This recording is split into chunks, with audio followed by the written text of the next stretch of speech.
अवाजी समातुन ताईं radio voice of Sindh London.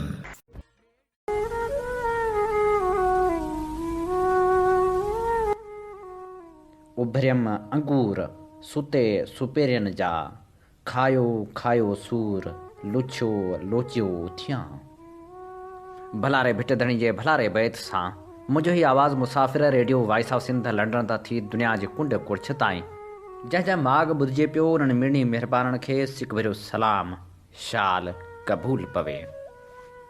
13 जनवरी ख़मीस जे ॾींहुं प्रोग्राम कुझु वर्क किताब मां साण करे अवां जी ख़िदमत में हाज़िर अवां जो पंहिंजो मेज़बान हबीब लगारी। प्रोग्राम जी शुरूआत में अवां लाइ इहा ई दुआ त शाल जित हुजो, सुख सलामती सां हुजो, कॾहिं बि ॾुखियो ॾींहुं न ॾिसो ऐं कॾहिं बि अवां जूं मुर्कूं मेरियूं न थियनि। धरती जे ॻोल्हे ते जिते बि वसो, दुनिया जे कुंड कुड़छ में जिते बि हुजो, मज़लूम माण्हुनि लाइ जाखोड़ींदा रहो, हक़ जो आवाज़ बुलंद कंदा रहो ऐं हा, सिंध वासियुनि लाइ ज़रूरु सोचो ऐं धरती जी ख़ुशहाली, धरती जे आजपे लाइ ज़रूरु जाखोड़ींदा रहो।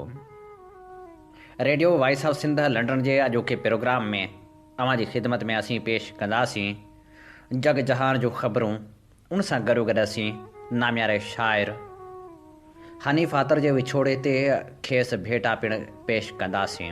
किताब तारीख़ जा ॾींदड़ मां नादिर शाह जी हयाती बाबति अहवाल पिणु अव्हां सां वरींदासीं। उन सां गॾोगॾु जग मशहूरु किताब सिंधु जो सल्तनतूं जी 59 क़िस्त पेश कई वेंदी। सॼी जमार पोहरितनि लाइ जाखोड़ींदड़ कामरेड जाम साकी जे किताब सिंध जी शागिर्द तहरीक जी पहिरीं क़िस्त पिणु अवां जी ख़िदमत में पेश कंदासीं। अव्हीं बख़ूबी ॼाणो था त हीउ प्रोग्राम सुबुह जो 8 वॻे नशर थींदो आहे। उन सां गॾोगॾु शाम 4 वॻे ऐं राति 11:45 ते अवां जी ख़िदमत में नशर कयो वेंदो आहे। सभ खां पहिरियां अवां जी ख़िदमत में पेश कंदासीं ख़बरूं। सिंध जे नाम्यारे चित्रकार, सिंध म्यूज़ियम हैदराबाद जे अॻूणे डायरेक्टर सैयद ज़फ़र अली शाह काज़मी जी 15वीं वरसी मल्हाई वई। वरसी जे मौक़े ते शाइरनि ऐं अदीबनि सिंध म्यूज़ियम हैदराबाद में ज़फ़र काज़मी जी मज़ार ते गुलनि जी वर्खा कई ऐं संसद दर्जात बुलंद करण जी दुआ पिणु घुरी। उन मौक़े ते ॻाल्हाईंदे नाम्यारे लेखक सलीम चना चयो त सिंध म्यूज़ियम में कयल ज़फ़र काज़मी जो कमु कारीगरी जो आला नमूनो आहे। हुन जे कम खे ॾिसी दुनिया मां आयल वफ़द पिणु हैरान थी वेंदा आहिनि। मौला बख़्श मोहब्बती चयो त ज़फ़र काज़मी सिंध म्यूज़ियम जे बानीकारनि मां हो। हुन मुसवरी वसीले सिंध जे सक़ाफ़त खे उजागर कयो। वाहिद कांदड़े चयो त ज़फ़र काज़मी सिंध जे अदीबनि जे वेझो रहियो। हमीद सिंधी, हमीद आख़ूंद ऐं मुमताज़ मिर्ज़ा संस दोस्त हुआ। हूअ सचो ऐं खरो माण्हू हो। मुकेश बारथाणी जो चवणु हो त ज़फ़र काज़मी जो कमु कमाल जो आहे। हू हिकु माहिर मुसवर हो। उन मौक़े ते ख़िताब कंदे चेतन मेघवाड़ चयो त ज़फ़र काज़मी सिंध म्यूज़ियम में नायाब शयूं रखी तारीख़ी कमु कयो आहे। जॾहिं त उन मौक़े ते सारंग सोलंकी, दरिया ख़ान पीरज़ादो, जमशेद रिंद ऐं ॿिया मौजूदु हुआ। टंडे मोहम्मद ख़ान में जीअं सिंध तहरीक पारां साईं GM सैयद जी सालगिरह जे हवाले सां तक़रीब मुनक़िद कई वई। जॾहिं त उन मौक़े ते 30 खां वधीक कारकुननि जीअं सिंध मुहाज़ खे छॾे जीअं सिंध तहरीक में शमूलियत जो ऐलान कयो। उन मौक़े ते ॻाल्हाईंदे जीअं सिंध तहरीक जे मरकज़ी जनरल सेक्रेटरी सोरिया सिंधी चयो त जीअं सिंध तहरीक पार्टी में शमूलियत कंदड़ कारकुननि खे भलीकार चवां थो। 17 जनवरी जो ॾींहुं साईं GM सैयद जे जनम जो ॾींहुं आहे। सिंध सां मोहबत रखंदड़ लखें क़ौमी कारकुन साईं GM सैयद खे भेटा पेश करण लाइ संसद सालगिरह ते सन में गॾु थींदा। रियासती इदारा सालनि खां क़ौमी कारकुननि खे सन अचण खां रोकण लाइ सॼी सिंध मां सैयद जी सालगिरह खां अॻु में गिरफ़्तारियूं शुरू करे छॾींदा आहिनि। गुज़िरियल राति पिणु कासमाबाद मां क़ौमी कारकुन मेहरान मीराणी खे संस घर ते चढ़ाई करे औरतनि ऐं ॿारनि ते तशदुद करण बाद खंभे गुम कयो वियो आहे। सॼी सिंध में ऑपरेशन शुरू कयो वियो आहे, पर तशदुद ॾाढ ऐं जबर सां सैयद जी फ़िक्री पैरोकारनि खे सन अचण खां रोके नथो सघिजे। हुन चयो त जीअं सिंध तहरीक 5 सालनि खां सन में सह जी सालगिरह ऐं वरसी जो गॾियल जलसो कराइण लाइ कोशिशूं वरितियूं पर कामयाब थी न सघे। जीअं सिंध तहरीक सन में एके इतिहाद ऐं ॿधी खे बरक़रार रखंदे सन में सालगिरह जे मौक़े ते जलसो न कंदी इंडस हाईवे खां सह जी मज़ार ताईं रैली कढी मज़ार ते हाज़िरी भरे केक काटियो वेंदो। हुन चयो त जीअं सिंध तहरीक चाहे थी त सह जे फ़िक्री पैरोकारनि जो को इतिहाद क़ाइमु थिए। हुन चयो त जीअं सिंध सां लाॻापियल सभु क़ौमी कारकुन असांजा आहिनि, संदन बिना पार्टी फ़र्क़ जे मालिकी कई वेंदी। MSDHQ अस्पताल कोटड़ी जी मुबैना करप्शन ख़िलाफ़ पैरामेडिकल ऐं नर्सिंग स्टाफ पारां जामशोरो प्रेस क्लब ते रैली कढी एहतिजाजी मुज़ाहिरो कयो वियो। जंहिंमें DHQ अस्पताल कोटड़ी जे यूनियन अॻवान मसूद मीराणी, नूर मोहम्मद टालपुर, पीरबख्श उमराणी, अब्दुल कयूम राहूजो, अमीर हमज़ा बुरड़ो, वहीदुल्लाह बिरोही, परेल चांडियो, जुमन कुलाची, मुदसर चांडियो ऐं ॿियनि सीशन कुरट जामशोरो खां रैली कढी जामशोरो प्रेस क्लब ते एहतिजाज कयो। उन मौक़े ते अॻवाननि मीडिया सां ॻाल्हाईंदे चयो त करप्शन करण लाइ MS पर्ची क्लर्क अकबर अली शाह खे अकाउंट क्लर्क जी चार्ज ॾिनी आहे, जंहिंखां पोइ MS 3 महीननि अंदरि अकाउंट मां 1 करोड़ 54 लख कढाए वियो आहे, जंहिंमें 1 करोड़ 23 लख त ग़रीब मरीज़नि जे दवाउनि जे मद में आयल हुआ, पर उन पैसनि मां कंहिं बि क़िस्म जूं दवाऊं ख़रीद न कयूं वियूं, न वरी टेंडर बि कराया विया। उहा रक़म MS कुझु क्लार्कनि समेत मख़सूस टोले हड़प कई आहे, जंहिंजी निशानदही करण ते 10 मुलाज़िमनि जूं बदिलियूं कयूं वियूं आहिनि, जिन मां 3 खे रिलीव करे पघारूं बि इंतकामी कार्रवाई कंदे बंदि कयूं वियूं आहिनि। असीं 12 ॾींहनि खां मुसलसिल एहतिजाज करे रहिया आहियूं। हुननि सिंध हाई कोर्ट जे chief justice, DG health, secretary health, chief secretary ऐं वॾे वज़ीर खां मुतालबो कयो त MS बरकत खे हटाए हिकु आला सतही जांच कमेटी जोड़ी वञे, जंहिं अॻियां असीं हुन जे करप्शन जा सबूत पेश करण लाइ तयारु आहियूं ऐं पैरामेडिकल स्टाफ खे तहफ़ुज़ ॾिनो वञे।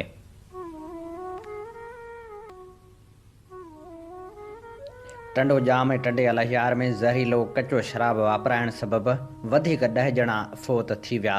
2 ॾींहनि में फ़ौतियुनि जो अंग वधी 17 थी वियो आहे। टंडे अलहियार ऐं टंडे जाम में काल्ह थियल फ़ौतियुनि में जुमो भील मिस्री, रोशन जुमो कोल्ही, ताज मोहम्मद उर्फ़ ताजू मगसी, चंदर कोल्ही, अमरशी कोल्ही, टालपुर स्टाफ जो रहवासी मीर टालपुर ऐं यूसुफ़ाणी फारम जो रहवासी ॾियालो कोल्ही ऐं निज़ाम मकरानी बलोच शामिल आहिनि। कचो शराब वापराइण सबबि फ़ौत थियल ताज मोहम्मद उर्फ़ ताजू मगसी सिंध ज़रई यूनिवर्सिटी जो चौकीदार आहे। ॿिए पासे ज़हरीलो कचो शराब पीअण सबबि 4 ॼणा आचर मगसी, रामू कोल्ही, ससु पुटु मंजी ऐं केजो कोल्ही अखियुनि जे नूर खां महरूम थी विया आहिनि, जिन खे ॻणती जोगी हालत में सिविल अस्पताल टंडो अलहियार मुंतक़िल कयो वियो आहे। ज़हरीलो शराब वापराइण सबबि फ़ौतियुनि जे अंग में मुसलसिल इज़ाफ़ो थियण जे करे इलाइक़े वासियुनि में सोग जो माहौल छायल आहे। टंडे अलहियार में कचो शराब वापराइण सबबि फ़ौत थियलनि जा लाश रखी एहतिजाजी धरणो हणी नारेबाज़ी कई वई। फ़ौतीअ जुमे भील जे भाउ जो चवणु हो त आख़िर ज़हर विकिरो कंदड़नि खे गिरफ़्तार छो नथो कयो वञे। हीअ ज़हरीलो केमिकल विकिरो करे रहिया आहिनि। फ़ौरी तौर ते कचो शराब विकिरो कंदड़नि खे गिरफ़्तार कयो वञे। पुलिस जे ख़ातिरनि बाद एहतिजाज ख़तमु कयो वियो। सरकार जी फ़रियाद ते कचे शराब में फ़ौत थियलनि जा 2 केस पिणु दाख़िल कया विया आहिनि, जॾहिं त अवामी तहरीक जे मरकज़ी सदर डॉक्टर रसूल बख्श ख़ासखेली ऐं मरकज़ी जनरल सेक्रेटरी नूर अहमद कातियार ऐं ॿियनि चयो आहे त सिंध में मनशात जे विकिरे खे आम कयो वियो आहे। पुलिस ऐं ॿिया क़ानून लागू कंदड़ इदारा मनशात फ़िरोशनि खां मंथलियूं वठण में पूरा आहिनि। मलीर में गैरत जे नाले ते औरत ऐं नौजवान खे गोलियूं हणी क़त्ल कयो वियो। बिन क़ासिम टाउन थाणे जी हद जे इलाइक़े नसीराबाद में वज़ीरिस्तान वासी औरत ऐं मर्द क़त्ल थिया। औरत जी सुञाणप 40 सालनि जी ज़ाहिदा बीबी ऐं 26 सालनि जे वली रहमान जे नाले सां थी। औरत जो लाश घर ऐं मर्द जो लाश घटी मां मिलियो। लाश ज़रूरी कार्रवाई बाद वारसनि हवाले कया विया। सिंध हाई कोर्ट ग़ाइब माण्हुनि खे बाज़ियाब कराइण बाबति दरख़्वास्तनि ते पुलिस खे रेंजर्स जे हेड क्वार्टर वञी ग़ाइब माण्हुनि जी मालूमात हासिल करण जो हुकम ॾेई छॾियो आहे। सिंध हाई कोर्ट में जस्टिस मोहम्मद इक़बाल कल्होड़ जी सरबराही में बेंच ॿुधणी कई। जस्टिस मोहम्मद इक़बाल कल्होड़ो रिमार्क्स ॾिना त ग़ाइब माण्हुनि जे घर भातियुनि जो इल्ज़ाम आहे त रेंजर्स वारा खंभे खणी विया आहिनि। जांच ऑफिसर ॿुधायो त असां ख़त लिखिया आहिनि, अञा बि लिखंदासीं। अदालत चयो त ख़त न लिखो, पाण वञी रेंजर्स वारनि जो दरवाज़ो खटकायो। जस्टिस मोहम्मद इक़बाल कल्होड़ो रिमार्क्स ॾिना त डिॼो न ऐं वञी पुछो त आख़िरकार केरु खणी वियो आहे। जेकॾहिं रेंजर्स वारा शहरियुनि खे खणी नाहिनि विया त पोइ केरु खणी वियो आहे। जेकॾहिं रेंजर्स जे यूनिफॉर्म में कोई ॿियो खणी वियो आहे त इहा बि ख़तरनाक सूरतहाल आहे। तज़ीरात पाकिस्तान इजाज़त ॾिए थो त पुलिस किथे बि वञे, कंहिंखां बि जांच करे सघे थी। रेंजर्स प्रोसिक्यूटर हबीब अहमद मौक़िफ़ ॾिनो त रेंजर्स लिखत में जवाबु जमा कराए छॾियो आहे, कंहिंखे हिरासत में नाहे वरितो। अदालत रिमार्क्स ॾिना त चेक करण में छा आहे, जांच ऑफिसर वञे रेंजर्स हेड क्वार्टर चेक करे। जस्टिस मोहम्मद इक़बाल कल्होड़ो रिमार्क्स ॾिना त जांच ऑफिसर जी रेंजर्स हेड क्वार्टर वञण सां वॾो फ़र्क़ु पवंदो। जस्टिस अब्दुल मुबीन लाखो रिमार्क्स ॾिना त असां 15 ॾींहंनि जो वक़्तु ॾेई रहिया आहियूं, हर पासे खां जांच करे रिपोर्ट जमा करायो। दरख़्वास्त गुज़ार जे वकील मौक़िफ़ ॾिनो त शहरी वक़ार रहमान, शमशाद अली ऐं ॿियनि खे 6 साल अॻु रेंजर्स हिरासत में वरितो। अदालत ॿिनि इदारनि खां बि अॻिभराई रिपोर्ट घुरी वरिती। अदालत पुलिस खे रेंजर्स जे हेड क्वार्टर वञी ग़ाइब माण्हुनि जी मालूमात हासिल करण जो हुकम ॾेई छॾियो। गोलार्ची में वैशी पीउ जी 2 धीअरनि सां ज़्यादती ॾोह जो एतिराफ़। गोलार्ची भरिसां चक नंबर 36 में वैशी जवाबदार पंहिंजी सॻी अॻजाई धीअरनि सां ज़्यादती कई। जवाबदार ॾोह जो एतिराफ़ पिणु करे वरितो आहे। गोलार्ची थाणे ते पहुची मुतासिर छोकिरी जी माउ ॿुधायो त मूं पंहिंजे मुड़ुस खे अहिड़े ग़लीज़ कमु करण खां मना कई त हुन माफ़ी वठंदे चयो त ग़लती थी वई आहे, ॿीहर ईअं न थींदो। जंहिं बाद हूअ मूंखे राति जो खाधे में नशो ॾेई मुसलसिल नियाणियुनि सां ज़्यादती कंदो रहंदो हो। हुन चयो त 11 वरनि जी धीअ खे मारण जूं धमकियूं ॾेई खेसि माठि रहण जो चई खेसि हवस जो निशानो बणाईंदो रहियो, जॾहिं त ॿीअ निंढी हुजण करे खेसि का बि ख़बर नाहे। होॾां पुलिस कार्रवाई कंदे जवाबदार खे गिरफ़्तार करे वरितो, जंहिं ॾोह जो एतिराफ़ कयो। जॾहिं त ॿारड़ियुनि खे मेडिकल चेकअप लाइ लेटर ॾिनो वियो, जिन खे गोलार्ची तालुके अस्पताल नियो वियो। सिंध प्रोग्रेसिव कमेटी जो इजलास कराची में थी गुज़रियो। इजलास में अवामी वर्कर्स पार्टी पारां यूसुफ ख़ान मस्ती, कामरेड यूनस राहू, जीए सिंध मुहाज़ पारां अब्दुल ख़ालिक जुणेजो ऐं इमदाद चाचुड़, अवामी जमहूरी पार्टी पारां नूर नबी राहोजो ऐं Harif Chandio, communist party of Pakistan जे कामरेड इमदाद काज़ी, पीपी शीन भे जे एजाज़ मंगी ऐं ज़ुबैर जतोई शिरकत कई। इजलास में कराची जे हवाले सां हलंदड़ बल्दियाती निज़ाम जे सिलसिले खे पीपल्स पार्टी, MQM ऐं जमायत इस्लामी जो गॾियल ड्रामो करार ॾिनो वियो ऐं चयो वियो त जंहिं बि धुर कराची जे बल्दियाती निज़ाम जो मेयर जी सूरत में इक़्तिदार हासिल कयो त हुन करप्शन खां सवाइ ॿियो कुझु न कयो आहे।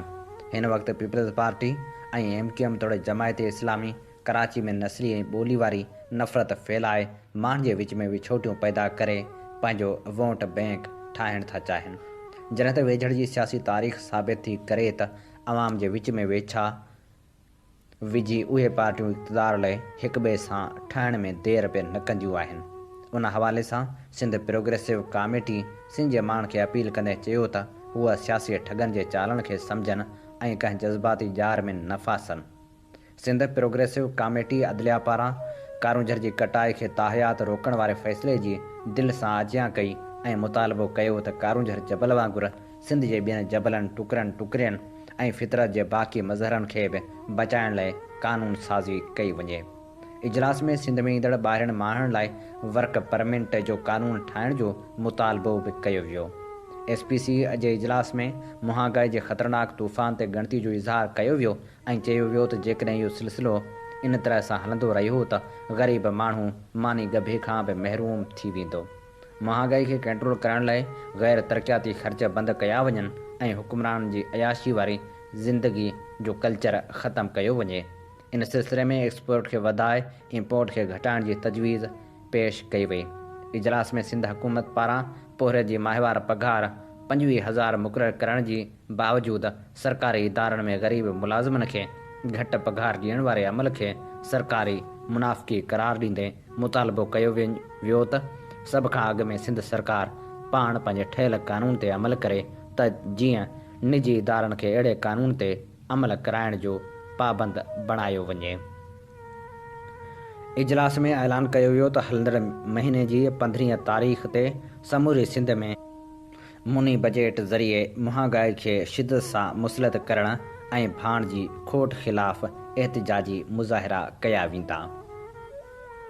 हैदराबाद जे हाला नाके जे ॻोठ अब्दुल्ला चांग जे रहवासियुनि बिल्डर माफ़िया पारां ज़बरदस्ती घर ढाहे औरतुनि ऐं ॿारनि ते तशदुद करे ज़ख़्मी करण तोड़े लॾ पिलाइण ख़िलाफ़ शहबाज़ बिल्डिंग खां हैदराबाद प्रेस क्लब ताईं एहतिजाजी रैली कढी धरणो हंयो। एहतिजाजी रैली में सवें औरतूं मर्द तोड़े ॿारड़ा शामिल हुआ। एहतिजाजी रैली ऐं धरणे सबबि शहबाज़ बिल्डिंग वटि ट्रैफ़िक सख़्तु मुतासिर थी वई।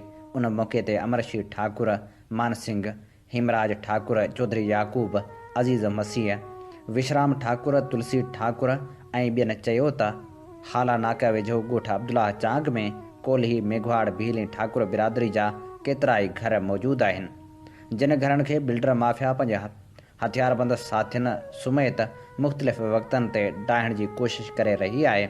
जॾहिं त 9 जनवरी 2022 ते आरिफ बिल्डर जे साथियुनि नासिर पठान ऐं सरदारू चांग हथियारनि समेत काह करे चादर ऐं चौदीवारी जे तक़दुस खे पायमाल कंदे 10 खां वधीक घर ढाहे पट करे छॾिया ऐं मंदर खे ढाहे बेहुरमती पिणु कई वई। जॾहिं त बिल्डर जे हथियारबंद माण्हुनि औरतुनि ऐं ॿारनि खे सख़्तु तशदुद जो निशानो पिणु बणायो, जंहिं सबबि मीरा, आयशा, शांति, कुर्ची समेत 5 औरतूं सख़्तु ज़ख़्मी थी पियूं। हुननि चयो त हाणे बासर बिल्डर ॻोठ मां ज़बरदस्ती लॾाइण जूं धमकियूं ॾेई रहियो आहे, जंहिं सबबि असांजूं हयातियूं ख़तरे में आहिनि। हुननि मुतालबो कयो त बिल्डर ऐं उनजे साथियुनि ख़िलाफ़ कार्रवाई करे ॻोठ अब्दुल्ला चांग में रहंदड़ अक़लियती बिरादरी खे तहफ़ुज़ मुहैया करे ढाहे पटकियल घरनि जो अज़ालो कयो वञे। होॾांहुं यूथ एक्शन कमेटी जी सरबराह सिंधु नवाज़ गांगरो धरणे खे ख़िताब कंदे चयो त सिंधी हिंदुनि खे मुसलसल परेशान कयो पियो वञे, उन्हनि जे मंदरनि ऐं घरनि ते हमला करे खेनि लॾायो पियो वञे। हाला नाके वटि हिंदू बिरादरी जे घरनि ते बिल्डर माफ़िया हथियारबंदनि जी मदद सां चढ़ाई करे ॻरी मशीनरी सां घर ढाहे पट कया आहिनि। मंदर जी बि भञटाह कई वई आहे, जेको इंतिहाई मज़मत जोॻो अमल आहे। जामशोरो में औरत जो क़त्ल, डॉक्टरनि जो पोस्टमार्टम खां इनकार, सेशन जज खे पिणु शिकायत कई वई। सेंडोज़ रोड ते हिकु घर में नामालूम जवाबदारनि 50 वरहनि जे अनवर ख़ातून मलाह खे क़त्ल कयो। पुलिस लाश लमसादो पर डॉक्टरनि इनकार कयो। अहलकार मढ़ खणाए कोटड़ी अस्पताल पहुता। कोटड़ी में केतिरा ई कलाक मढ़ पयल रहियो। बाद में हैदराबाद आंदो वियो त उते बि डॉक्टरनि इनकार कयो। इख़्तियारनि जी मुदाख़लत ते पोस्टमार्टम कयो वियो।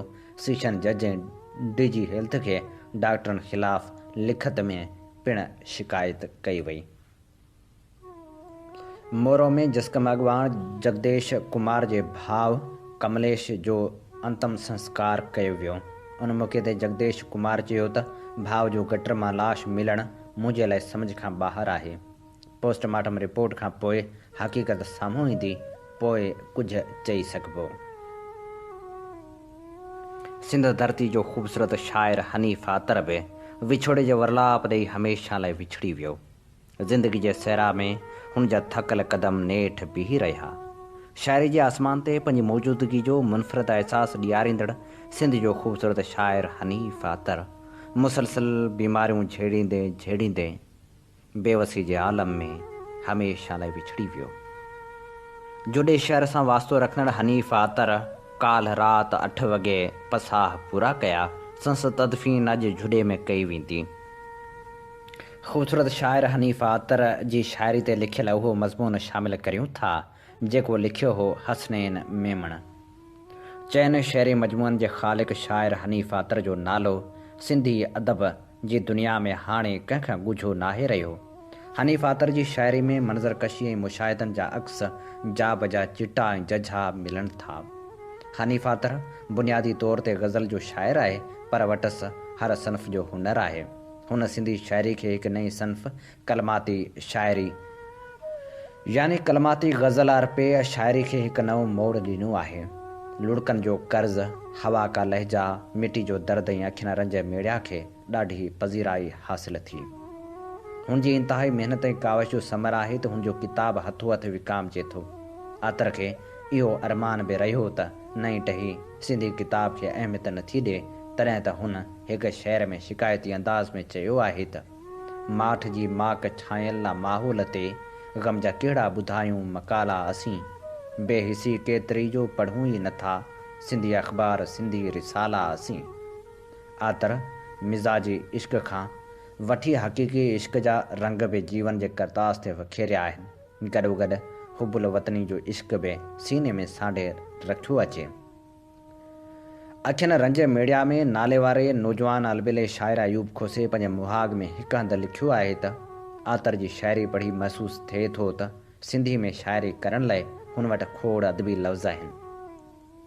हुन पंहिंजो सफ़र जारी रखियो आहे। आतर जी सिंधी ॿोली सां मुहबत लिकियल हक़ीक़त न आहे, हिकिड़ी नफ़ासत ज़िम्मेवारी ऐं सिंधु दरिया जी थञ मल्हाइण वारो जज़्बो दिलि में रखी सफ़र जारी रखियो अचे। आतर वटि जिदत जो तस्वर मौजूदु आहे, वटसि फ़न बि सगारो आहे त फ़िकर बि नवाणा छींदड़ आहे। उहो फ़िकर हरू भरू पारुथो न आहे, उन में गहराई जा गस मौजूदु आहिनि। अहम ॻाल्हि इहा आहे त हुन हुसन इश्क समाजात हिजर विसाल मुफ़लसी वतन दोस्ती मज़ाहिमत ऐं सच ते न रुगो सुठा शेर तख़लीक़ कया आहिनि, पर उन सां गॾु हुन उन माहौल खे बि शहरनि में ज़ाहिर कयो आहे जेको माहौल बारूद जी बूइ सां भरियल आहे, जिते साह मुंझंदड़ ऐं दिलि कढ़ंदड़ आहे। रुगो तूफ़ान जूं खाना बदोशियूं, न गुल ख़ुशबू न का शबनम मंदर में,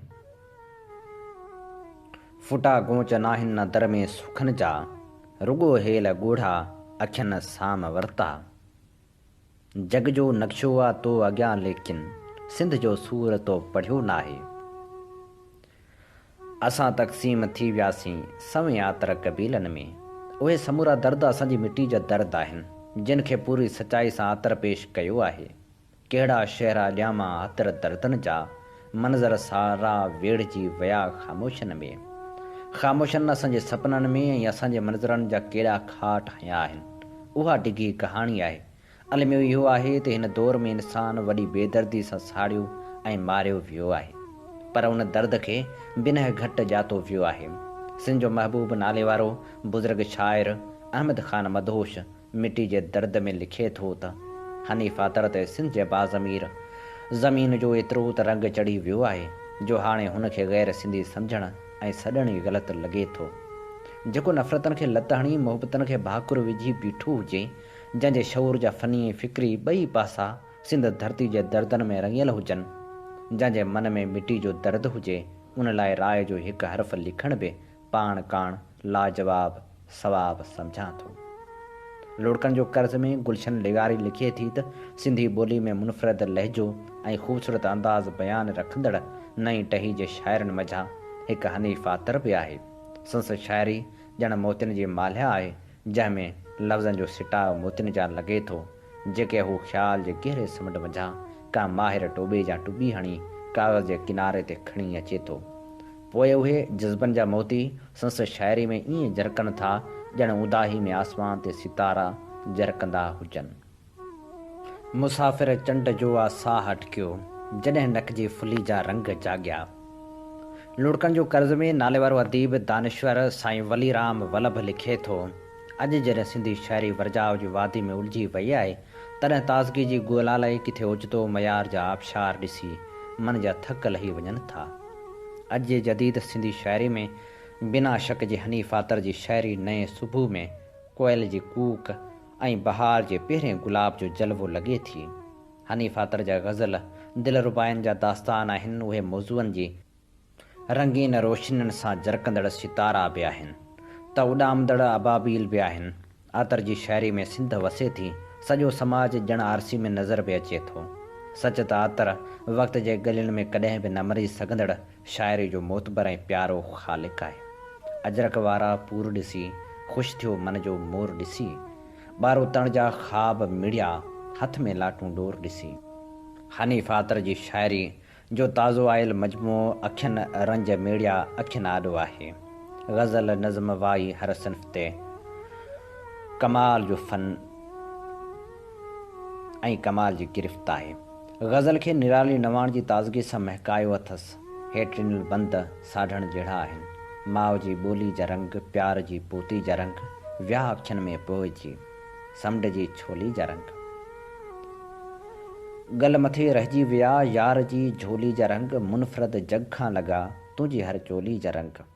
रूह जे रिश्ते जी कहिड़ी साबती तोखे ॾिजे, मुंहिंजे नेणनि तुंहिंजे ख़्वाबनि सां रखी आहे दोस्ती। तो पुठियां ही नज़र उजाले में थी वई दरबदर उजाले में, महिरबान तो ते चंड ऐं तारा तुंहिंजे चमके थो घर उजाले में। नकी हीलनि वसीलनि में घुरियमि तोखे दलीलनि में, अदालत में या बेॾोही बहस जाॻिया वकीलनि में।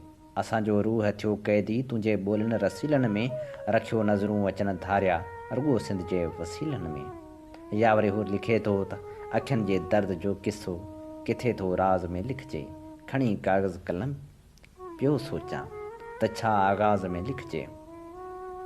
चंड ऐं तो में फ़र्क़ु आहे कहिड़ो, अॼु बि साॻियो सुवाल मुंहिंजो आहे। हनीफ़ आतर तोड़े जो विछोड़े जो वर्लाप ॾेई वियो आहे, पर हू सिंधी अदब में पंहिंजी शाइरी जे तुफ़ैल हमेशह ज़िंदा रहणो आहे।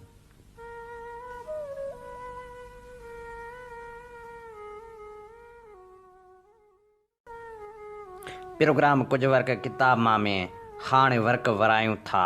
सारी सब जमार पोहरितनि लाइ जा खोड़ींदड़ कामरेड जाम साकी जे किताब सिंध जी शागिर्द तहरीक जा। हीअ किताब 1974 में छपराए पधिरो कयो वियो हो, जेको पिरहफुटी पब्लिकेशन हैदराबाद पारां छपरायो वियो हो। किताब जी शुरूआत में पब्लिशर पारां जे उनवान हेठि सुहेल सांगी लिखे थो, पिरहफुटी किताबी सिलसिले जी चौथीं कड़ी तव्हांजे हथनि में आहे। हिन दफ़े असां मुख़्तलिफ़ माण्हुनि जे लिखणियुनि ॾियण बदिरां हिकिड़े जूं लिखणियूं यानी जाम साकी जा सिंध जी शागिर्द तहरीक जे बारे में लिखियल ख़्याल ऐं नोट ॾेई रहिया आहियूं, जंहिंजो कारण हीअ आहे त सिंध जी शागिर्द तहरीक जी तारीख़ ऐं उन छंड छाण तौरु उहो मवादु ॾियणु ज़रूरी हो। हिन जे किस्तनि में हलायूं था त बि सुठो न पियो लॻे, उन करे उहो सारो मवादु किताब जी शक्ल में ॾियूं पिया। हिन किताब में काफ़ी वाक़िया ऐं ॻाल्हियूं चिटे नमूने सां न आयूं आहिनि, सो उन करे जो लेखक जे रूपोश हुजण करे उहे सभु ॻाल्हियूं वज़ाहत सां पेश न थी सघियूं आहिनि, जंहिं लाइ माज़रत ख़्वाह आहियूं। पिरहफुटी जो पंजो किताब उमेद तुर्त तव्हां ताईं पहुचंदो। किताब जे मुहाग में जाम साकी लिखे थो, शागिर्द जे बारे में आऊं कॾहिं बि उन्ही ख़ुशि फ़हमी में न रहियो आहियां त हू को अकेले सिरे इनकलाब आणे सघनि था या मज़दूरनि ऐं हारियुनि जेतिरो अहम आहिनि, छाकाणि त शागिर्द बुनियादी तरह विचोले तबिके जो हिसो आहिनि जेको ख़ुशि फ़हमियुनि ऐं मौक़े परस्ती जो शिकार थिए थो। पर उनजो इहो मतिलबु क़तई कोन्हे त शागिर्दनि या नौजवाननि जे तहरीकनि खे नज़रअंदाज़ कयो वञे, छाकाणि त शागिर्द मुआशिरे जो पढ़ियल लिखियल रोशन ख़्याल सो सिधो फुरलोट में हिसो न वठंदड़ ऐं गैर यकीनी मुस्तक़बिल रखंदड़ हिसो आहिनि। रोज़ बरोज़ जीअं तालीम जो दाइरो वसीह थींदो वञे ऐं उन में वधीक खां वधीक तइदाद में पढ़ियल तबिकनि जा माण्हू पिणु मजस शरीक थींदा वञनि ऐं जीअं जीअं मौजूदा फ़नी तरक़ी, इक़्तिसादी घोटाले ऐं क़ौमी आज़ादी जे तहरीकनि सबबि तहरीकनि जो वेकिरो ऐं तिखो थींदो वञे, जंहिं सबबि घणे में घणा तबिका ख़ुसूसन सफ़ेद पोश ज़हनी पोरियत पिणु उन में शामिल थींदा वञनि। तीअं तीअं शागिर्दनि जी अहमियत वधंदी वञे, एतिरे क़दुरु जो अॼु शागिर्द जेतिरो इनकलाब जो हिसो आहिनि ओतिरो अॻे तारीख़ में कॾहिं बि न हुआ। नीम आज़ाद मुल्कनि में त शागिर्द पंहिंजे तहरीकनि सां गॾोगॾु हारियुनि ऐं मज़दूरनि खे सुजाॻ ऐं मुनज़म करण जो कमु पिणु करे रहिया आहिनि। हीअ किताबड़ो तारीख़ न आहे, पर तारीख़ जे लाइ कचो मवादु ज़रूरु आहे। तारीख़ में फ़र्द न पर लाड़ा ऐं लाड़नि खां वधीक उन्हनि जे पुठियां कमु कंदड़ मुहरिक इक़्तिसादी हालतूं ऐं जज़्बा अहम हूंदा आहिनि। हिन दौर या 19वीं सदी खां अॻे सही तारीख़ न लिखी वई हुई, उन जा बि सबब हुआ। हिकु त समाज खे बदिलाईंदड़ कानूननि जी ॼाण तारीख़ नवीसनि खे कान हुई। ॿियो त वक़्त जे हाकमनि जे जबर खां डिॼी बि अक्सर तारीख़ूं ग़लति लिखियूं हुयूं या रुॻो बादशाहनि जे नालनि ऐं तारीख़नि वाक़िअनि ताईं महदूद रहिजी वियूं। सिंध जी तारीख़ बाबति तमामु थोरो मवादु छपियलु आहे। वरी नौजवाननि जे हाणोकियुनि तहरीकनि बाबति मुर्गो न जेतिरो मवादु छपियलु आहे। तंहिंजो बि वॾो हिसो कुर्सियुनि जी लालच ऐं कूड़ ऐं टोड़ण मरोड़ण जो शिकार थी चुको आहे। उन करे ज़रूरी हो त कुझु तारीख़, कुझु अखियुनि ॾिठो अहिवाल ऐं कुझु यादगिरियुनि जे सहारे हक़ीक़तनि खे मैदान ते आणिजे, जीअं मुस्तक़बिल जी तारीख़ सां हथ चुरांद न थी सघे। पस मंज़र ऐं शुरूआती सरगर्मियूं। 4 मार्च जी तहरीक बुनियादी तरह सां सिंधी शागिर्दनि जी जदोजहद जी टीं लहर हुई, जा अॻे ॿिन्ही खां वधीक गहरी ऐं फैलियल हुई। सिंधी शागिर्दनि जी तहरीक जी पहिरीं लहर 1955 में उभरी, पर विचोले तबिके जे मौजूदु न हुअण ऐं तालीम जे सिर्फ़ वॾनि माण्हुनि या मथां ऐं विचोले तबिके ताईं महदूद हुजण करे चंद शागिर्दनि जे वन यूनिट ख़िलाफ़ हिकदि मुज़ाहिरे खां पोइ ख़तमु थी वई। ॿी लहर 1962 में आई, जंहिंजा अमली तरह जुदा ॿ भङा हुआ। हिकु तनज़ीमी वहिकिरो जॾहिं सिंध स्टूडेंट्स फेडरेशन जी शक्ल इख़्तियार कई, ॿियो शऊरी वहिकिरो जंहिं वन यूनिट ख़िलाफ़ कुझु पंफलेट कढिया ऐं भितियुनि ते वन यूनिट टोड़ियो वरना लिखण जी तहरीक हलाई। उहा लहर पहिरीं जी भेट में वधीक गहरी ऐं फैलियल हुई ऐं सिंध जे चङनि ख़ासनि निढनि शहरनि ताईं वेई, छाकाणि त उन वक़्त ताईं बि विचोलो तबिको मुनासिब अंदाज़ में मौजूदु न हो। उन करे उहा घणो वक़्तु जटाव करे न सघी। उन खां सवाइ हिन तहरीक जी नाकामी या घणो अरसो न हलण जा 2 सबब हुआ। पहिरियों इहो त उहा उन वक़्तु सॼे मुल्क में हलंदड़ शागिर्दनि जी अयूब शाही ख़िलाफ़ तहरीक सां गॾिजी न सघे, जंहिं करे न रुॻो उन ते असर विझी न सघे, पर उटलंदो उन खां अलॻि रही शागिर्दनि में मायूसी पैदा कई। ॿियो सबबु इहो हो जो उहा उन वक़्त जे वज़ीर ज़ुल्फ़कार अली भुट्टे जे असर हेठि हुई, जंहिं साहिब सिंध स्टूडेंट फेडरेशन खे रुॻो खेसि डिनर ॾींदड़ फेडरेशन बणाइण पिए घुरियो, जंहिंमें हू साहिब कामयाब बि थियो ऐं जमायत ख़तमु थी वई। टियों सबबु इहो हो जो फेडरेशन जे मरकज़ी लीडरशिप या अॻुवाणी कमज़ोरी सबबु कुझु डप ऐं कुझु भुट्टे साहिब जे चवण ते भितियुनि ते लिखियल वन यूनिट ख़िलाफ़ नारनि खां पंहिंजी लातालकी जो इज़हार कयो। उन खां पोइ टीं लहर 4 मार्च 1967 वारी हुई, पर उनखे ॼाणण खां अॻु ॿी लहर जी लहण ऐं तक़रीबन माठ वारो अरसो ऐं टीं लहर जे चाढ़ वारनि वाक़िअनि खे बि परखण ऐं परोड़ण जी ज़रूरत आहे।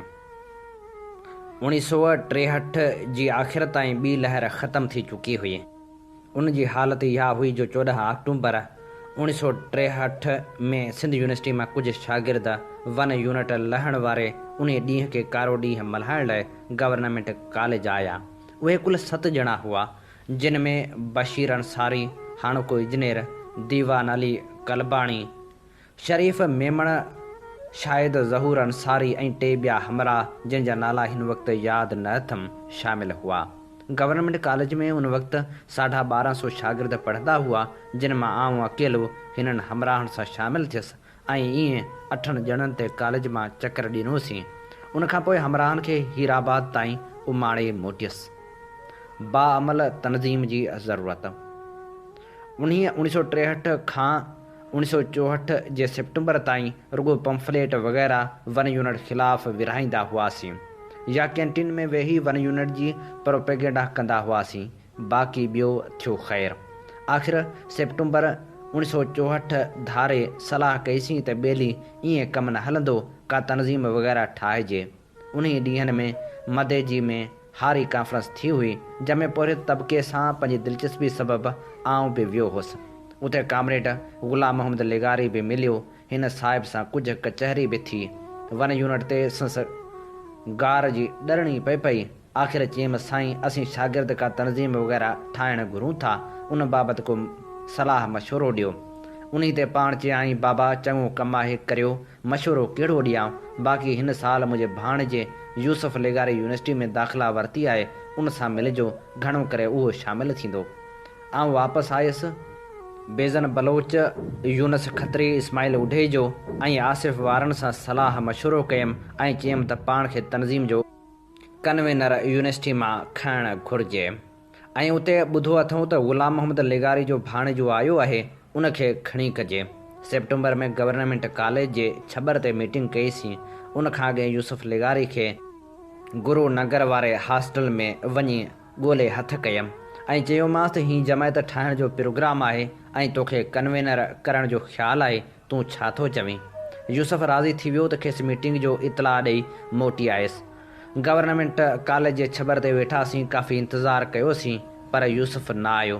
त मूं शर्म खां अॻड़ियूं विझण लाइ कलाक खनि जे इंतज़ार खां पोइ हमराहनि खे ॿुधायो त यूसुफ जी नानी तमामु सख़्तु बीमार थी पई आहे, शायदि उन करे अची न सघियो आहे। ख़ुदा ख़ैर करे, बाक़ी मीटिंग शुरू करियो। उन मीटिंग में रुॻो फेडरेशन जे नाले ते ग़ौर कयोसीं। घणेई नाला वीचार हेठि आया। नेठि हैदराबाद स्टूडेंट्स फेडरेशन नालो रखियोसीं, जो उन वक़्तु सिंध स्टूडेंट्स फेडरेशन ख़तमु थी चुकी हुई ऐं उनजी अकेली नवाबशाह में बचियल शाख पाण ते नवाबशाह स्टूडेंट्स फेडरेशन नालो रखियो हो। असां इहो बि फ़ैसिलो कयो त ईअं जॾहिं सॼी सिंध जे शहरनि में जमायतूं ठही वेंदियूं, तॾहिं सॼी सिंध लेवल ते जमायत ठाहिबी। हिन मीटिंग में इस्माइल उढेजो, आसिफ़ लतीफ़, बेज़न बलोच, यूनस खत्री, लतीफ़ सुमरो, हबीब ख़्वाजा, आऊं ऐं कुझु ॿिया हमरा शरीक थियासीं। आख़िर में ॿी मीटिंग लाइ फ़ैसिलो कयोसीं त उहा सचल कॉलेज में 10 अक्टूबर ते थींदी, जंहिंमें फेडरेशन जा उहिदेदार, कन्वेनर ऐं सेक्रेटरी चूंडबा। उन मीटिंग खां पोइ आउं वरी ॿिए ॾींहुं गुरु नगर हॉस्टल ॾांहुं वियुसि, जिते यूसुफ खे हिन मीटिंग जी कार्रवाई बाबति ॿुधायमि ऐं खेसि इतला ॾिनमि त 10 अक्टूबर शाम जो वरी मीटिंग थी रही आहे। पाण उन में अचण जो यकीन ॾियारियाईं। 10 अक्टूबर ते वरी गॾियासीं। काफ़ी देर जे इंतज़ार खां पोइ हमराहनि खे ॿुधायमि त ॿेली, आउं भायां थो यूसुफ जी नानी जेका बीमार हुई सा गुज़ारे वई आहे। कल्ह सकरात जी ख़बर हुई। पोइ कार्रवाई शुरू थी। आउं दिली दिलि में ॾिजंदो रहियुसि त किथे ईअं न थिए जो यूसुफ अची वञे ऐं नानी मरहुमा वारी ख़बर जी तरदीद करे मूंखे शर्मिंदो करे। पर शुक्र जो हमराह न आयो। ख़ैर, सो उन मीटिंग में यूसुफ खे गैर हाज़िरी में कन्वेनर मूंखे सेक्रेटरी चूंडियो वियो। उन मीटिंग में मौजूदु दोस्त रफ़ीक मेमण खे चयोसीं, जंहिं हाला में फेडरेशन ठाहिण जी हामी भरी, जेका कुझु अरसो पोइ हाला स्टूडेंट्स फेडरेशन जे नाले सां ठही ऐं कमु करणु लॻी, जंहिंमें रफ़ीक खां सवाइ मुइन, करम अली, आकिल, अब्दुरज़ाक, मेघू मल, अज़ीज़ुल्लाह ऐं ॿिया कमु करणु लॻा। 64 में ई मूं साइंस पढ़णु छॾे ॾिनी। उन करे बाबा साईं नाराज़ थी विया ऐं ख़त लिखियाऊं त या साइंस पढ़ या मोटी ॻोठ अच। ॻोठ थो वञा त कमु करे न पियो सघां। उन करे लाचार गुज़र सफ़र लाइ नौकिरी ॻोल्हणु शुरू कयमि। उहे ॾींहं ॾाढा तकलीफ़ वारा गुज़रिया। शहर में हिकिड़ो दोस्त नजमुद्दीन मेमण रहंदो हो। कॾहिं कॾहिं उन वटि वञी मानी खाइबी हुई, न त डबल रोटी पकोड़नि ते गुज़रान कबो हो। आख़िर 3-4 महीना रुलण खां पोइ वाबडा जे बिजली वारी बिल्डिंग ऑफिस में क्लार्की मिली, जेका 5.5 महीना खनि कयमि। पोइ वरी वालिद साहिब जिन राज़ी थिया त उहा छॾे ॾिनमि। नौकिरी वारनि ॾींहंनि में बि शाम जो कमकार लाइ कॉलेजनि या हॉस्टलनि ॾांहुं हलियो वेंदो हुअसि। वरी फातिमा जनाह जे चूंडण वारे मौक़े ते जलसो जुलूस हूंदो हो त सुबुह जो बि ऑफिस मां खिसकी वेंदो हुअसि। वरी 1965 में हिंदुस्तान ऐं पाकिस्तान जी जंग थी। असां उहो सम्झो पए त उहा असां लाइ नुक़सानकार आहे, जेको पोइ साबित थियो जो सिंध जी लखें एकड़ ज़मीन फ़ौजनि खे ॾिनी वई ऐं हिकु ॾिघे अरसे ताईं हंगामी हालतूं नाफ़िज़ रहियूं। पर उन बाबति कुझु बि वधीक त न करे सघियासीं।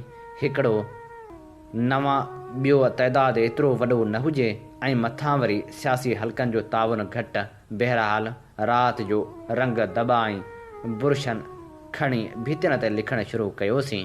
कश्मीर कश्मीरनि जो आहे ऐं सीटूं सेंटूं छॾे ॾियो।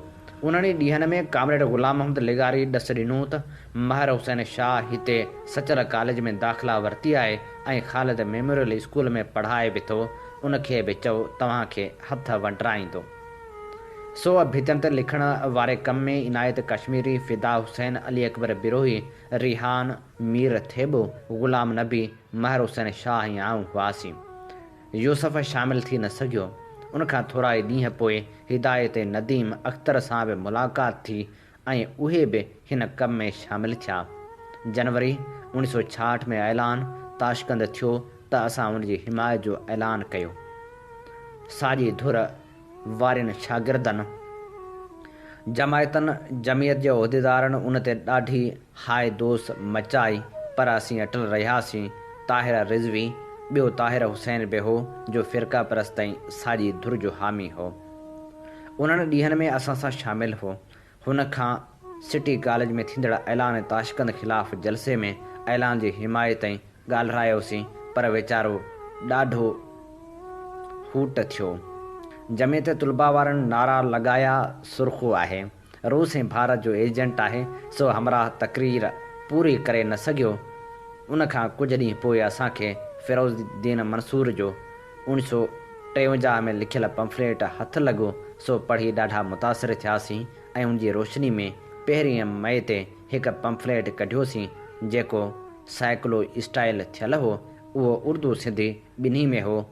उन में छपियल हो त सिंधी, बलोची, पश्तो, पंजाबी ऐं बंगाली क़ौमी ज़ुबानूं आहिनि, उन्हनि खे तस्लीम कयो वञे ऐं सरकारी ज़ुबानूं बणायो वञे। उर्दू क़ौमी ज़ुबान कान्हे, रुगो राब्ते जी ज़ुबान थी रही सघे थी।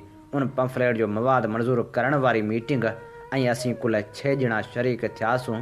उहा मीटिंग सिंध यूनिवर्सिटी जे पुराणे कैंपस वारे छबर ते थी हुई ऐं उन में बि यूसुफ लेगारी न आयो हो।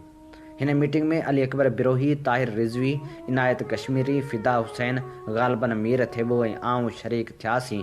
पंफलेट त निकितो, उन जो असर बि चङो थियो, पर कुझु क़ौम परस्त दानिश्वरनि उन ते ॾाढो मुंहुं गुंजायो।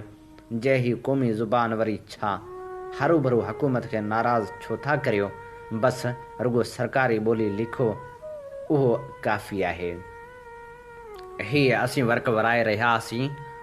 पोरतन लाइ जा खोड़ींदड़ कामरेड जाम साकी जे किताब सिंध जी शागिर्द तहरीक जा। अमी ॿुधी रहिया आहियो radio voice of Sindh London ऐं अव्हांजी ख़िदमत में प्रोग्राम पेश कयो पियो वञे कुझु वर्क किताब मां साण करे अव्हां सां मुखातिब अव्हांजो पंहिंजो मेज़बान आहियां हबीब लगारी। जीअं त अव्हीं चङी रीति ॼाणो था त दुनिया जो पहिरियों Sindhi web radio voice of Sindh London ऐं voice of Sindh television Sindh जे तर्जमान वारो किरदारु अदा करे रहिया आहिनि, जितां सिंध में थींदड़ हर बेवाजिबी ऐं क़ौमी मसइलनि ते आवाज़ु उथारियो वेंदो आहे। इल्म, अदब, सियासी, सक़ाफ़ती ऐं समाजी सरगर्मियुनि खे असीं अवल जे बुनियाद ते नशर करे अव्हां ताईं पहुचाईंदा आहियूं। पंहिंजे क़ौमी आवाज़ खे घर घर पहुचाइण में पंहिंजो क़ौमी किरदारु अदा करियो। 24 कलाक नशर थींदड़ हिननि क़ौमी इदारनि खे अव्हांजे साथ ऐं सहकार जी ज़रूरत आहे। अचो सुजाॻी जे हिन सफ़र में असां सां हमक़दम बणिजो त जीअं हीअ सफ़र अञा बि वधीक सघारो बणिजी सफलता माणे सघे। असांजा ही प्रोग्राम अव्हां ताईं रेडियो जे आधार बि पहुचनि था, उन सां गॾोगॾु फेसबुक ऐं यूट्यूब वसीले बि अव्हां ताईं पहुचनि था। असीं व्हाट्सएप ग्रुपनि वसीले पिणु ही प्रोग्राम अव्हां ताईं पहुचाईंदा आहियूं। असांजा प्रोग्राम ॿुधो, ॿियनि ताईं बि पहुचायो त जीअं शऊर जो ही सॾु घर घर पहुची सघे। प्रोग्राम कुझु वर्क किताब मां में हाणे वर्क वरायूं था किताब तारीख़ जा अॾींदड़ जा।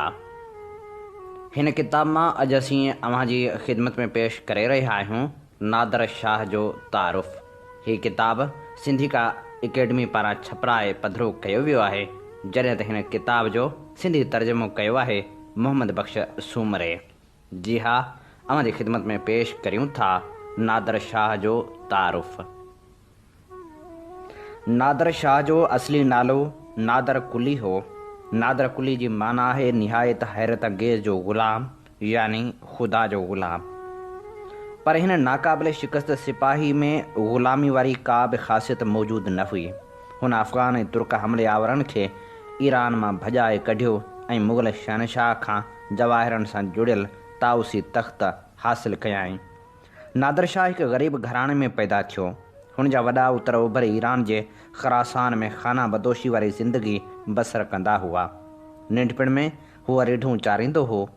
नादर जे पीउ जी वफ़ात खां पोइ अज़बिक नादर ऐं संदसि माउ खे ग़ुलाम बणाए उत्तर ॾांहुं वठी विया हुआ।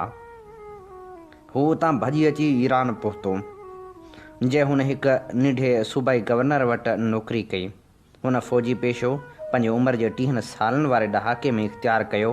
हुन गवर्नर जी धीअ सां शादी कई ऐं पोइ पाण गवर्नर थियो। उन ज़माने यानी 1720 ईस्वी वारे ॾहाके में ईरान ते अफ़गान फ़ातिहनि जी हुकूमत क़ाइमु हुई। अफ़गाननि जी नौकरी दौरान नादर उज़्बेक हमलावरनि ख़िलाफ़ हिकु फ़ौज जी अॻुवाणी कई। कामयाबु थियण खां पोइ हुन जॾहिं वाइदे कयल इनाम यानी आला उहिदो घुरियो तॾहिं खेसि मार ॾेई नौकरी तां लाथो वियो। बाग़ी जी हैसियत में नादर पंहिंजी फ़ौज ठाहिणु शुरू कई। उन खां पोइ हुन अफ़गानियुनि हथां तख़्त तां लाथल सिफ़वी घराणे जे बादशाह तहमासिब खे पंहिंजूं ख़िदमतूं आछियूं। नादर ऐं हुनजी फ़ौज 3 सालनि ताईं अफ़गानियुनि सां विढ़ंदा रहिया ऐं आख़िरकार 1730 ईस्वी में खेनि भॼाए कढियाऊं। शाह तहमासिब पंहिंजे सिपह सालार आला खे इनाम तौरु ख़ुरासान ऐं ॿिनि केतिरनि ई ओभर वारनि सूबनि जो गवर्नर मुक़ररु कयो, जिते नादर ई हक़ीक़त में अच्छे कारे जो मालिक हो। नादर खे ॿी ज़िमेवारी तुर्कनि खे ओलह ईरान मां भॼाए कढण जे करे सौंपी वई। उन्हीअ इलाइक़े ते तुर्कनि अफ़गानियुनि जी हुकूमत दौरान कब्ज़ो कयो हो, पर तुर्कनि ख़िलाफ़ हुन जेके कामयाबियूं हासिलु कयूं तिन अॻियां बादशाह पाण रुकावट बणिजी पियो। हुन पंहिंजे फ़ौजी मुहिमनि में नाकाम थी तुर्कनि सां हिकु अहिड़ो मुआहिदो करणु पिए चाहियो जंहिंमां ईरान खे नुक़सानु थिए हा। नादर तहमासिब खे तख़्त तां लाहे उन जी जाइ ते संदसि निढड़े पुट खे विहारियो ऐं पाण नाइब थी हुकूमत हलाइणु लॻो। उन दौरान हुन तुर्कनि ॾांहुं नियापो मोकिलियो त ईरान जा सूबा मोटाए ॾियो या जंग लाइ तयारु थियो। तुर्की सां जंग 1735 ईस्वी ताईं हली, जंहिंमें ईरान पंहिंजा काफ़ी इलाइक़ा वापसि वठण में कामयाबु थी वियो। उन खां थोरो ई पोइ नादर रूस खे धमकी ॾिनी त पेटर आज़म जी ॾींहंनि में रूस केस्पियन समुंड ते ईरान जे जिन सूबनि ते कब्ज़ो कयो हो से मोटाए ॾिना वञनि, न त हू रूस ख़िलाफ़ तुर्कनि सां ठाह कंदो। उन ते रूस खेसि उहे सूबा मोटाए ॾिना। 1736 ईस्वी में सग़ीर बादशाह मरी वियो। संदसि मौत खां पोइ नादर मुखिया ईरानी आफ़ीसरनि खे घुराए खेनि नए हाकिम चूंडण जी दावत ॾिनी। आफ़ीसरनि हर तरफ़ संदसि ताक़त खे ॾिसंदे यकराए थी खेसि बादशाह चूंडियो ऐं नादर ॼाणी बुझी उहा चूंड क़बूलु कई। ईरान तबाह थी चुको हो, तंहिं करे अंदरि पंहिंजी फ़ौज खे ओभर तरफ़ वधण जो हुकुम ॾिनो। हुन जो मुखिया मक़सदु उते वञी फुरलुट करणु हो। हिंदुस्तान ते हमले करण खां अॻु हुन पाड़ेसरी मुल्क अफ़गानिस्तान में केतिरियूं फ़तहूं हासिलु कयूं। हिंदुस्तान में कंहिं ज़माने में जेका अज़ीमुल शान मुग़ल शहनशाहियत क़ाइमु हुई, सा हाणे ज़वाल हेठि अची चुकी हुई। तोड़े जो मुग़ल शहनशाह खे पंहिंजे हिकु शहज़ादे खां काफ़ी फ़ौजी सहायता मिली, तंहिं हूंदे बि हू ईरानियुनि जो मुक़ाबिलो करे न सघियो ऐं मजबूर थी आण मञाई। नादर शाह हिकु फ़ातिह जी हैसियत में दहली में दाख़िल थियो ऐं मुग़लनि जे गॾु कयल दौलत खे ॾाढी फ़राख़ दिली सां क़बूलु कयाईं। उन दौलत में मशहूरु ताउस तख़्त बि शामिलु हो। दहली जे माण्हुनि जॾहिं बग़ावत कई त नादर जी फ़ौज रत जूं नदियूं वहाए फुरलुट कई। हिंदुस्तान मां आंदल माल ऐं दौलत जे करे ईरान कुझु वक़्तु लाइ त माली तौरु ख़ुशहाल थियो, पर जीअं त नादर शाह खे इंतिज़ाम हलाइणु न ईंदो हो, तंहिं करे हू उन नए खटियल ख़ज़ाने मां पंहिंजे मुल्क जी इक़्तिसादी हालत सुधारण में नाकाम थियो। हुन ॿियूं बि केतिरियूं फ़तहूं माणियूं ऐं 1743 ईस्वी में सामूंडी फ़ौज ठाहिणु शुरू कयाईं। नादर शाह इंग्लैंड, पोर्चुगाल ऐं हिंदुस्तान मां जहाज़ ठाहिण जा कारीगर घुराया, जिन जी मदद सां हू कैस्पियन समुंड ऐं ईरानी नार में हिकु नंढो सामूंडी ॿेड़ो लाहिण में कामयाबु थी वियो। नादर शाह जीअं जीअं पोढ़ो थींदो वियो, तीअं तीअं संदसि ज़ुल्म वधणु लॻा। कंहिं फ़ौजी मुहिम दौरान ॿिनि अफ़गानियुनि लिकी मथसि हमिलो कयो, जंहिंमें हू ज़ख़्मी थी पियो। नादर शाह खे यकीन थी वियो त मथसि थियल खूनी हमले में संदसि पंहिंजे पुट जो हथ हो, तंहिं करे हुन पंहिंजे पुट जूं अखियूं कढाए छॾियूं। संदसि हुकूमत ख़िलाफ़ केतिरियूं बग़ावतूं थियूं, जिन खे हुन एतिरे तशदुद सां दॿायो जो मुग़लनि जे मथनि सां अहराम ठहे पियो। बाग़ियुनि खे सज़ा ॾियण वारी हिकु मुहिम दौरान नादर शाह जंहिं वक़्तु सुतो पियो हो, उन वक़्तु हुन पंहिंजे ई क़बीले जा माण्हू संदसि तंबू में ओचितो घिड़ी आया। हुन पंहिंजी तलवार खणी ॿिनि हमले कंदड़नि खे त मारे छॾियो, पर उन्हनि मां हिकु ॼणे खेसि मारे विधो। ही ग़रीब ख़रासाई खाना बदोश जॾहिं बादशाह थियो त संदसि राया खेसि फ़ातिह सॾींदी हुई। हुन ईरान जी ताक़त खे ॿियनि खां मञरायो, ईअं ई जीअं अॼुकल्ह ईरान खे हिकु ताक़तवर सनती क़ौम मञियो वञे थो। पर नादिर शाह खे अंदरूनी इंतिज़ाम में न त का दिलचस्पी हुई ऐं न ई वरी हुन उन मामले में को इम्तियाज़ी कमु करे ॾेखारियो। क़ौम खे मुतहद करण वारो हुन जेको कमु कयो हो सो पंहिंजे चौधारी गॾु थियल अहिड़नि माण्हुनि जे हथनि में छॾे वियो जिन खे हुकूमत हलाइण न ईंदी हुई। हीअ असीं अव्हांजी ख़िदमत में पेश करे रहियासीं तारीख़ जा ॾींदड़ किताब मां तारीख़ जा वर्क ऐं नादिर शाह जी ज़िंदगी जो अहवाल। अमीं ॿुधी रहिया आहियो प्रोग्राम कुझु वर्क किताब मां साण करे अव्हां सां मुखातिब अव्हांजो पंहिंजो मेज़बान हबीब लगारी। ऐं हाणे वर्क वरायूं था जग मशहूर किताब सिंधु जूं सल्तनतूं जा। हीअ किताब नामियारी लेखका इलाइस अलबेनिया जो लिखियलु आहे, जंहिंजो सिंधी तर्जुमो कयो आहे मुज़फ़र बुख़ारी। अॼु असीं अव्हांजी ख़िदमत में पेश कंदासीं हिन किताब जी 59वीं क़िस्त। बरज़ाहोम पंहिंजे पथर जे अधगोल मीनारनि जहिड़े यादगारनि जे करे 1930 खां मुशाहिदे हेठि आहे।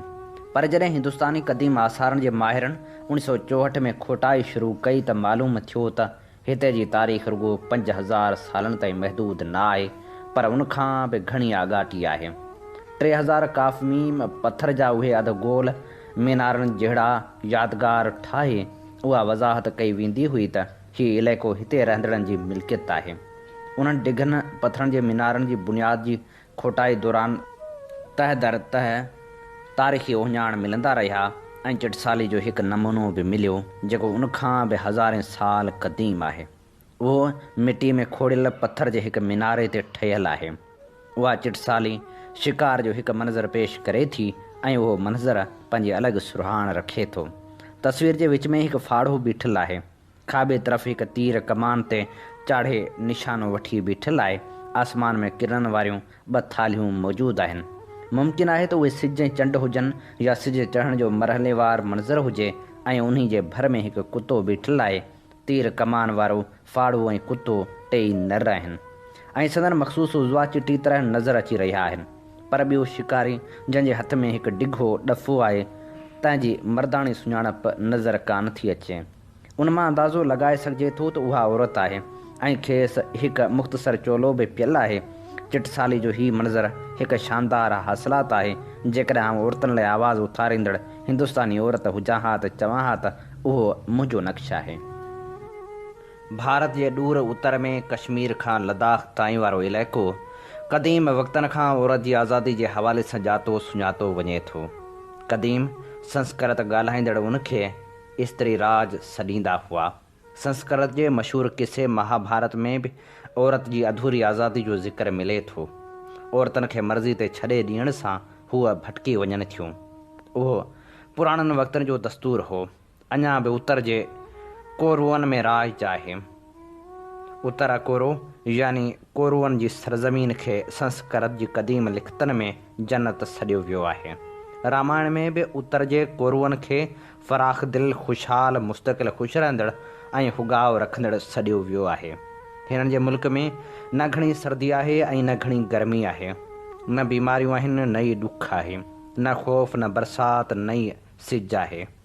उत्तर कोरो जूं सरहदूं सला नदी खां शुरू थियनि थियूं, जंहिंमें जेको बि पेर विझे थो सो पथर थी वञे थो। उहा अहिड़ी सरज़मीन आहे जिते औरतुनि जी हुक्मरानी आहे ऐं जिते को बि मर्द 6 महीननि खां वधीक रही नथो सघे। परॾेही सियाह जेके भारत आया तिन उत्तर कोरो जे इलाइक़े जी महान औरतुनि जा केतिरा ई किसा ॿुधा। मुमकिन आहे त उहो उत्तर कोरो ई हुजे जेको मेगास्थीन जो हाइपरबोरिया हुजे। उते भारत जो इलाइक़ो जंहिं ते उते जे रहवासियुनि जो हज़ारे सालनि ताईं राज रहियो। 7वीं सदी ईस्वी में चीन जे सोई बादशाहनि जी तारीख़ सोई शू में लद्दाख खे ओभर जे औरतुनि जी सल्तनत सॾियो वियो आहे। 7वीं सदी ईस्वी में पुठनि ते बार खणी घुमंदड़ ॿुध लामा ज़वान ज़ांग भारत जे समूरे ॿुध मुत वारे इलाइक़े जो सैर कयो तंहिं बि बार बार उत्तर अकोरो खे औरतुनि जी बादशाहित सॾियो आहे, जिते सदियुनि खां औरतूं हुकुमरान आहिनि। हुकुमरान राणी जे मुड़ुस खे हुकूमती कारवहिंवार हलाइण जी का बि ख़बर न हूंदी आहे। हुन वधीक लिखियो, मर्द जंग विढ़ण ऐं पोखी राही जो कमु कनि था, उहा ई संदन ज़िम्मेवारी आहे।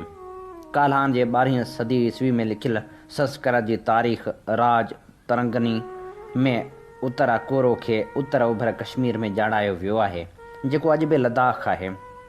कश्मीरी पहाड़ी ख़ूबसूरत ऐं वेढ़ाक औरतुनि जो न रुॻो एतिराम कंदा हुआ, पर खाइण ख़ौफ़ बि खाईंदा हुआ।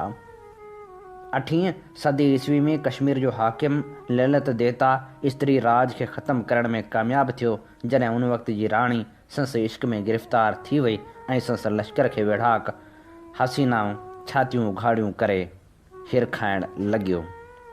उत्तर अकोरो अहिड़ी सरज़मीन हुई जिते मर्द ऐं औरतूं गॾिजी रहंदा हुआ ऐं ॿिन्ही लाइ हिकु जहिड़ा क़ाइदा ऐं क़ानून हुआ। उन मां इहा बि ख़बर पवे थी त उते जूं औरतूं हिक खां वधीक मुड़ुस रखंदियूं हुयूं। हिक वक़्त में घणा मुड़ुस रखण जो रिवाजु अॼु बि तिब्बत ऐं लद्दाख में आम आहे। हिक वक़्त में घणा मुड़ुस रखण जो रिवाजु पोइ भारत में बि पखिड़ी वियो हो, तोड़े जो अॼुकल्ह ख़तमु थी चुको आहे। महाभारत जे 5 हीरो भाइरनि जी हिक ई ज़ाल हुई। द्रौपदी महाभारत जे किसे ते वधीक तहक़ीक़ ऐं तशरीह जी ज़रूरत आहे। मालूम थिए थो त उहो मादरी निज़ाम जो आख़िरी ज़मानो हो, जॾहिं अञा औरतुनि जो कुटुंब ऐं सियासत में अमल दख़ल हो। उत्तर ओलह भारत, जेको हिन वक़्तु उत्तर पाकिस्तान आहे, कश्मीर, अफ़गानिस्तान, विच एशिया में बि घणा मुड़ुस रखण जो रिवाज हो। 11वीं सदी ईस्वी जो मुसलमान स्याह अल बैरूनी लिखे थो त कश्मीर खां अफ़गानिस्तान ताईं घणा मुड़ुस रखण जो रिवाज आहे। 18वीं सदी जे हिक चीनी लिखत में बि वाज़ह कयो वियो आहे त घणा मुड़ुस रखण जो रिवाज न रुॻो लद्दाख ऐं तिब्बत में राइज हो, पर बल्तिस्तान, हिंदू कश, विच एशिया में बि राइज हो। क़दीम संस्कृत ऐं भारतीय लिखतनि में औरत जी आज़ादी जो मर्कज़ी नुक़्तो मौजूदु आहे। एतिरी आज़ादी जेतिरी उत्तर जे कोरुअनि वटि हुई। कुझु मोरखनि लद्दाख ऐं तिब्बत में मौजूदु घणा मुड़ुस रखण जी रस्म ते परेशानी बि ज़ाहिर कई। अल बैरूनी उनखे शादी जो गैर फितरी क़िस्म करार ॾिनो हो। तिब्बत पहुचंदड़ पहिरें यूरोपीय कैथोलिक ईसाई पादरी डेसाइड्री 18वीं सदी ईस्वी में उन रस्म खे नफ़रत भरियो कोठियो हो। 1854 में एलेक्जेंडर राय ॾिनी हुई त लद्दाख में औरतुनि जे घटि मर्तबे जो कारण घणा मुड़ुस रखण जी रस्म आहे। रडियार्ड कपलिंग 1901 में पंहिंजे लिखियल नावल किम में उन दौर बाबति वज़ाहत कई त अहिड़ी सरज़मीन जिते प्यार ऐं जिनसी मामले में पहिरियों क़दम औरतूं खणनि थियूं, उन नावल में हिक ई वक़्त में घणा मुड़ुस रखंदड़ ॿुधौर जो किसो बयानु कयो वियो आहे, जेका कवण जी रहवासण हुई। उहो इलाइक़ो लद्दाख जे ॾखण में आहे। शाम लेग जी उहा औरत नावल जी हीरो खे लुभाइण लाइ टोपी पाए आई हुई, जंहिंमें फ़िरोज़ा लॻल हुआ। ख़ूबसूरत नौजवान हीरो खे पाण सुपर्द करण दौरान हुन अॻ में मौजूदु मुड़ुसनि खे पालतू जानवर कोठियो हो। कपलिंग जी भेट में प्रोटेस्टिंग मशीनरी जे पादरी रेवरेंड A.H. फ्रांक खे वधीक हैरत थी हुई। हुन लिखियो, लद्दाख जे ॿुधमत जी इबादत में माता पूॼा जी क़दीम रस्म मौजूदु आहे ऐं हुन उते सख़्तु हैरत जो इज़हार कयो हो। अंग्रेज़नि जे दौर में जॾहिं हुते आदमशुमारी कराई वई त तिब्बत जे ॿुध कुटुंबनि जा ॿार पंहिंजे पीउ जे नाले खां वाक़ुफ़ु न हुआ, छाकाणि त केतिरा ई मर्द संदन पीउ हुजण जा दावेदार हुआ। उन पादरी लिखियो, घणा मुड़ुस रखण जी रस्म इंतिहाई मकरूह क़िस्म जी आहे। चीनी दानश्वर तिब्बत में घणा मुड़ुस रखण जी रस्म जे ख़िलाफ़ ऐं मर्दनि खे अहमियत ॾियारण लाइ सदियुनि ताईं आवाज़ उथारींदा रहिया। 1950 में हिननि इन क़िस्म जे शादियुनि खे गैर फितरी क़िस्म जूं शादियूं करार ॾिनो, जंहिंमें औरत जो किरदारु इंतिहाई वहशत भरियो ॼाणायो वियो। जेकॾहिं घणा मुड़ुस रखंदड़ का औरत नई शादी करे रही हूंदी हुई त शादी दौरान ई खेसि ॿियो को सुहिणो मर्द शादी लाइ चवंदो हो त हूअ उन ते बि फौरी तौरु राज़ी थी वेंदी हुई ऐं हिक वक़्त में 2 मुड़ुस करे वठंदी हुई। घणा भाइर गॾिजी हिकु ज़ाल रखंदा हुआ, जंहिंखे भाईचारो कोठियो वेंदो हो। ऐं 1941 में कश्मीर जे महाराजा उन क़िस्म जे भाईचारे ते पाबंदी लॻाए छॾी हुई ऐं तिब्बत में चीनियुनि उन ते 1959 में पाबंदी लॻाए छॾी हुई। घणा मुड़ुस रखण जो रिवाज अॼु बि लद्दाख में आम आहे ऐं तिब्बत में बि मुसलसल वधी रहियो आहे। उन जो सभ खां वॾो कारण समाजी आहे, जंहिंमें मुआशी क़िस्म जी का बि मजबूरी शामिल न आहे। उहो चयो वञे थो त घणा मुड़ुस रखण सां ॼम ते ज़ाब्तो रहे थो, विरासत जा मामला पैदा नथा थियनि ऐं वसीलनि ते ग़ैर ज़रूरी दबाव बि घटिजी वञे थो। उन जी भेट में भारत ऐं पाकिस्तान जे हिंदू तोड़े मुसलमाननि में मुसलसल विरासत जे करे मिल्कियतूं घटिजी रहियूं आहिनि। घणा मुड़ुस हुजण जो वॾो फ़ाइदो इहो आहे त घणा ॿार पैदा नथा थियनि ऐं आबादी ज़ाब्तनि हेठि रहे थी। घणा मुड़ुस रखण जो जिते औरतुनि खे फ़ाइदो थिए थो, उते ॿारनि जी बि बहितर पालना थिए थी, छाकाणि त घणा मुड़ुस गॾिजी खेनि पालीनि था। सिंधु माथिरी जे ॿिनि इलाइक़नि जी भेट में अॼु बि लद्दाख जी औरत वधीक सघारी आहे, वधीक आज़ाद ऐं मुआशिरे में वधीक मज़बूत पोज़ीशन रखे थी। लद्दाख ऐं ओलह तिब्बत में ॿुध मुत खां अॻु में बून मत राज हो, यानी शिकार ते गुज़र सफ़र हुजण जे करे हू जानवरनि, बदरूहनि, बलाउनि ऐं ख़ासि तौरु देवियुनि ऐं परियुनि जी पूॼा कई वेंदी हुई। लद्दाख में तिब्बती माण्हू 8वीं सदी ईस्वी में आया ऐं अॼु उते अक्सरियत में आहिनि, पर हुननि खां अॻु दर्द जिन खे बरोकपा यानी पहाड़ी माण्हू या मिनारो बि चयो वञे थो, से उते रहंदा हुआ। अॼु बि उते तिब्बती माण्हुनि जी अक्सरियत आहे, पर पोइ बि हूअ पथर जे देवियुनि ऐं सरह जे सिंगनि जी पूॼा कनि था।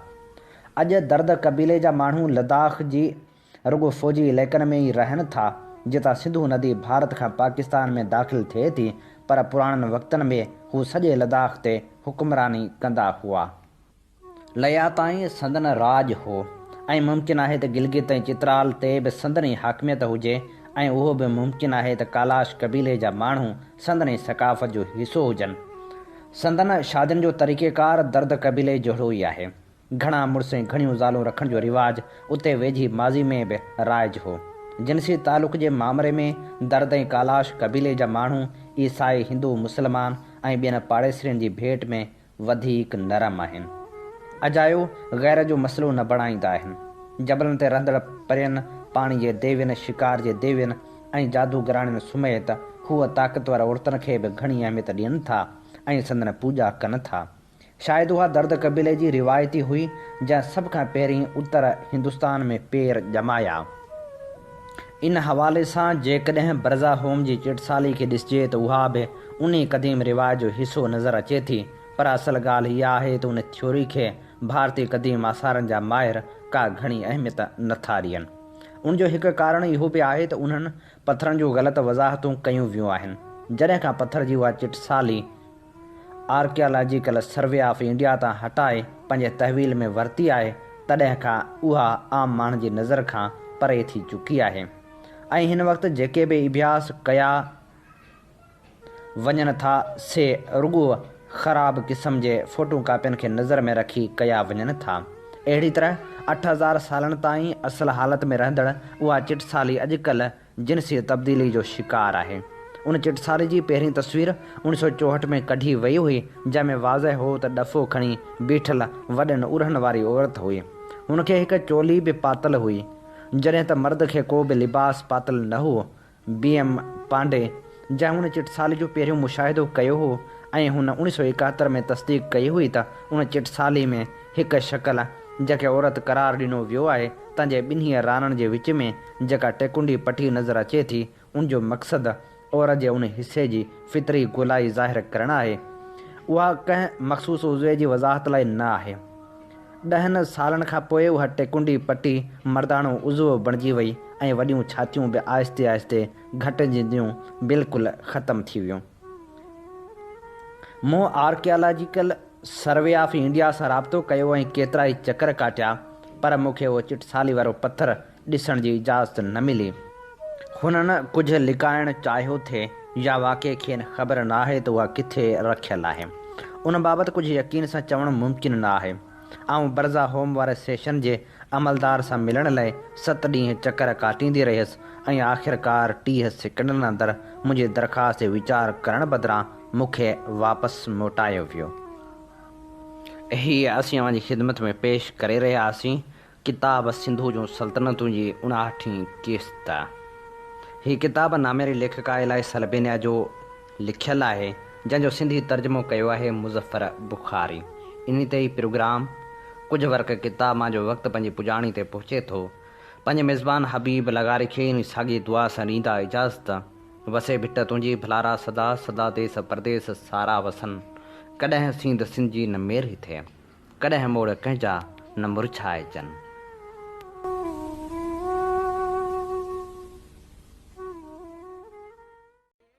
सिंध मुंहिंजी अमा सूंह तुंहिंजी मथां छा लिखी, छा लिखां छा लिखी, छा लिखां। ओ सिंध मुंहिंजी अमा, दुनिया जा सिंधियो हिक मुठ थी सिंध बचायो। सिंध मुंहिंजी अमा सूंह तुंहिंजी मथां छा लिखी, छा लिखां। सिंध जो क़ौमी आवाज़ radio voice of Sindh London.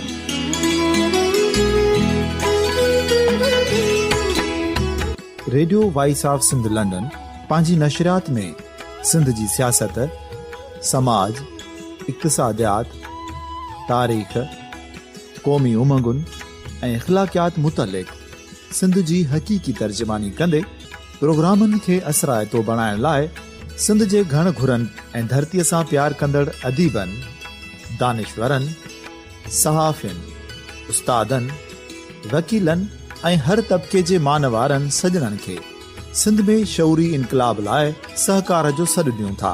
अचो त गॾिजी सूफ़ियुनि ऐं संतनि वारी सिंध जो ओज हिकु मुठ थी वरी वापसि आणण वारे सफ़र जा साथारी बणिजऊं।